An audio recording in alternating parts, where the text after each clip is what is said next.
Hello friends, আমি মৌমিতা। আমি আবার চলে এলাম আমার গার্ডেনিংয়ের একটা নতুন ভিডিও নিয়ে। যে গাছটি আপনাদের দেখাচ্ছি সেটা আপনারা বুঝতে পারছেন, একটা পঞ্চমুখী জবার গাছ। তার সাথে দেখতে পাচ্ছেন প্রচুর কুঁড়ি এসছে গাছটিতে।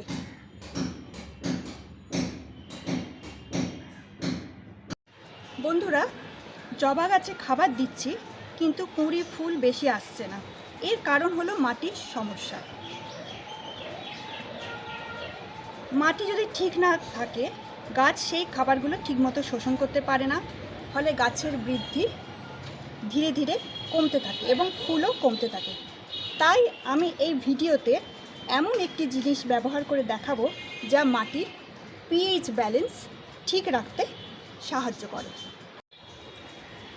এই জিনিসটি ব্যবহার করলে গাছের বৃদ্ধি দ্রুত হয়, ফুলে ফুলে গাছ ভরে যায়। জিনিসটি যে কোনো গাছে আপনারা ব্যবহার করতে পারেন, শুধু জবা গাছ নয়, অপরাজিতা, অলকানন্দা, বগনভিলিয়া, যে কোনো গাছে আপনারা এই জিনিসটি ব্যবহার করতে পারেন। তাহলে দেখতে পারবেন এর রেজাল্ট। আপনারা প্রচুর কুঁড়ি এবং ফুল পেতে পারবেন। এটি হলো সেই জিনিস। হ্যাঁ বন্ধুরা, এটা আর কিছুই নয়, এটা হলো ফটকিরি বা ফিটকিরি। এটা এইরকম কেলাস আকারে পাওয়া যায়। এই কেলাসটা ছোট, আরও বড় কেলাস আকারে আপনারা দোকান থেকে কিনতে পারেন। যে কোনো মুদির দোকানে এটি পাওয়া যায় এবং খুব কম দামে এটা পাওয়া যায়। আমি এই পুরো গুঁড়োটা পেয়েছি 10 টাকা। আপনারা চাইলে 5 টাকাতেও এই গুঁড়ো পেতে পারেন মুদির দোকানে। এরকম কেলাস আকারে পেতে পারেন, এর চেয়ে বড়ো কেলাস আকারে পেতে পারেন। সেই কেলাসগুলোকে আপনারা বাড়িতে গুঁড়িয়ে নিয়ে গাছে ব্যবহার করতে পারেন, অথবা এই গুঁড়ো হিসাবে আপনারা মুদির দোকান থেকে কিনতে পারেন। এবার আমি দেখাবো এর ব্যবহার, কিভাবে এটা গাছে ব্যবহার করতে হবে। এই ফিটকিরি আপনারা গাছে দুভাবে ব্যবহার করতে পারেন। এক হচ্ছে এই গুঁড়ো ঠিক চায়ের চামচের 4 ভাগের 1 ভাগ পরিমাণ নিয়ে গাছের মাটিতে আপনারা ছড়িয়ে দেবেন, তারপরে জল দিয়ে দেবেন। এটি এমন একটি উপাদান, এটা খাবার শুধু নয়, এটা খাবার নয়, এটা এমন একটি উপাদান যেটা গাছের মাটিকে উর্বর করে তোলে। গাছ যাতে সেই মাটি থেকে যে খাবারটা আপনারা দেন সেই খাবার যাতে ভালোভাবে শোষণ করতে পারে, এর জন্য ফটকিরি ব্যবহার করতে হয়। এই অ্যামাউন্ট আপনারা গাছের মাটিতে ছড়িয়ে জল দিয়ে দিতে পারেন, অথবা এই অ্যামাউন্টটা আপনারা প্রায় 1 লিটার মতো জলে দিয়ে আপনারা ভালো করে মিশিয়ে নিতে পারেন। এই পুরো 1 লিটার জলটা আপনারা কিন্তু একটা গাছে দেবেন না, এটা 5-6টা গাছে আপনারা ব্যবহার করবেন। ভালো করে এটাকে নাড়িয়ে মিশিয়ে নিতে হবে। দেখুন জলটা কীরকম ঘোলাটে হয়ে যাচ্ছে।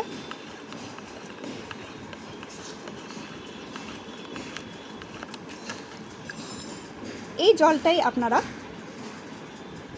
গাছে দেবেন, এবং এটি খুব ঘন ঘন আপনারা দেবেন না, মোটামুটি 2 মাস অন্তর এটি গাছের মাটিতে দিলে খুবই উপকার আপনারা পাবেন।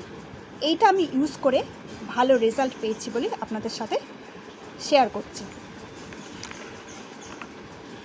মোটামুটি এই গ্লাসটায় 150 ml মতো আমি নিয়েছি। এটা আমি একটি গাছের জন্য ব্যবহার করব।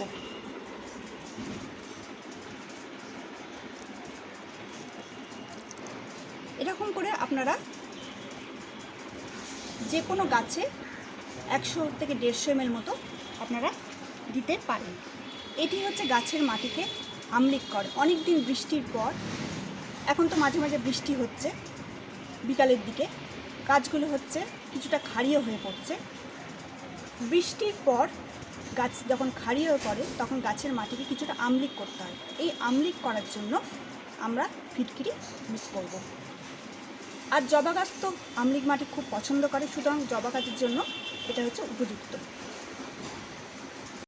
এইভাবে আপনারা যে কোনো গাছে বা যে কোনো জবা গাছে আপনারা ইউজ করতে পারেন। এটা গাছকে যেমন ভালো রাখে, গাছের বৃদ্ধি যেমন দ্রুত করে, তেমনি গাছের পাতা চকচকে করে, গাছে প্রচুর কুঁড়ি আনতে সাহায্য করে, গাছের প্রচুর ফুল ফোটাতে সাহায্য করে। এছাড়া আরেকটা কথা হচ্ছে, জবা গাছে আপনারা মাঝে মাঝে সফট প্রুনিং করে দেবেন জবা গাছকে, তাতে জবা গাছের ডালপালাও বাড়বে, আপনারা প্রচুর পরিমাণে কুড়ি পেতে পারবেন।